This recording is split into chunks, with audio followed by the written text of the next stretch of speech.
Hey y'all, happy Friday. Looking forward to the weekend. I hope you guys have big plans and get to enjoy some time with family or those that you love and those that you care about. Um, Today, as I was praying and praying and praying and praying, I prayed a lot today.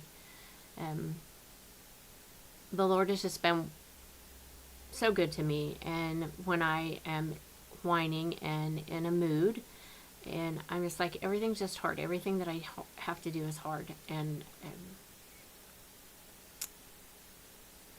he corrected me. And I'm thankful for that. But he corrected me in a gentle, easy way. And in Luke 8, starting at chapter 40, there's a lot going on in these verses that I'm going to read. But just understand everything that's going on and how amazing God is, even in the hard. On the other side of the lake, the crowds received Jesus with open arms because they had been waiting on him. So they'd been standing on the other side of the lake waiting on him to get there. And now a man named Jairus, a leader of the local synagogue, so a religious man, and he was local and everybody knew him,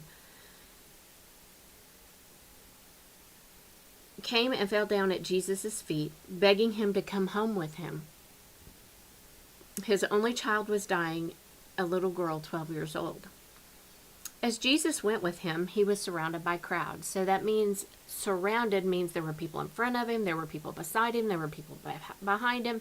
He was surrounded, and there was a lot of people there. And there was a woman in the crowd who had had a hemorrhage for 12 years. It meant she'd been bleeding for 12 years straight. I cannot imagine.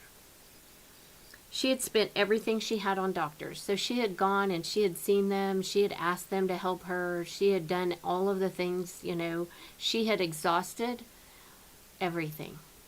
She had exhausted all of her own resources.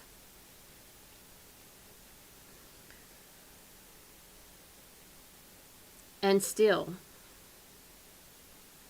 none could find a cure. She came up behind Jesus. So that means she pressed through the crowd of people that were following him, and the crowd is moving, but she came up behind Jesus and touched the fringe of his robe. So that means that she was either crawling or kneeling or something to be at the fringe of his robe, the bottom of his robe, the fringe, the bottom. She came up behind Jesus and she touched the fringe of his robe. Immediately, the bleeding stopped. "Who touched me?" Jesus asked. Everyone denied it, and Peter said, "Master, this whole crowd is pressing up against you." But Jesus told them, "No, someone deliberately touched me, for I felt healing power go out of me." So he knew. He knew her faith before she even expressed it. And the woman realized that Jesus knew. She began to tremble and fell to her knees before him.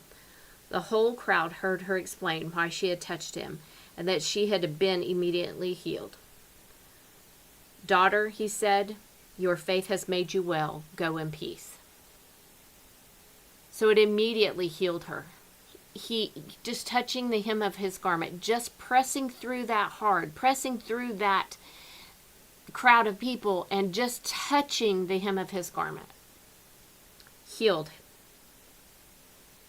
So while he was still speaking to her, a messenger arrived from Jairus' home with a message: "Your little girl is dead. Don't bother the teacher." But when Jesus heard what had happened, he said to Jairus, "Don't be afraid, just trust me. She will be all right." When they arrived at the house, Jesus wouldn't let anyone go in with him except Peter, James, John, and the little girl's father and mother. The house was filled with people weeping and wailing, but he said, "Stop the weeping. She isn't dead. She is only asleep." But the crowd laughed at him because they all knew she had died. Then Jesus took her by the hand and said in a loud voice, "Get up, my child." And at that moment, her life returned, and she immediately stood up. Then Jesus told them to give her something to eat. Her parents were overwhelmed, but Jesus insisted that they not tell anyone what happened. Even in the hard, Jairus was anxious for Jesus to get to his house. He stopped and he spoke with a woman. Even in the hard, Jesus said, "Trust me." Even in the hard, he was, "I am here and I am going to do what I said I was going to do." So even in the hard, understand that he is asking you to trust him. And that's all we have to do, is just trust him. So today, I hope that you'll just reach out and touch the hem of his garment and know that he's there for you, and he's waiting for you to turn to him. I hope you guys will have a great, great weekend. I'm making this really short. Have a great weekend. And services 9 and 11 on Sunday. Women's meeting on Sunday evening at 6. Hope you guys have a great weekend. See you later.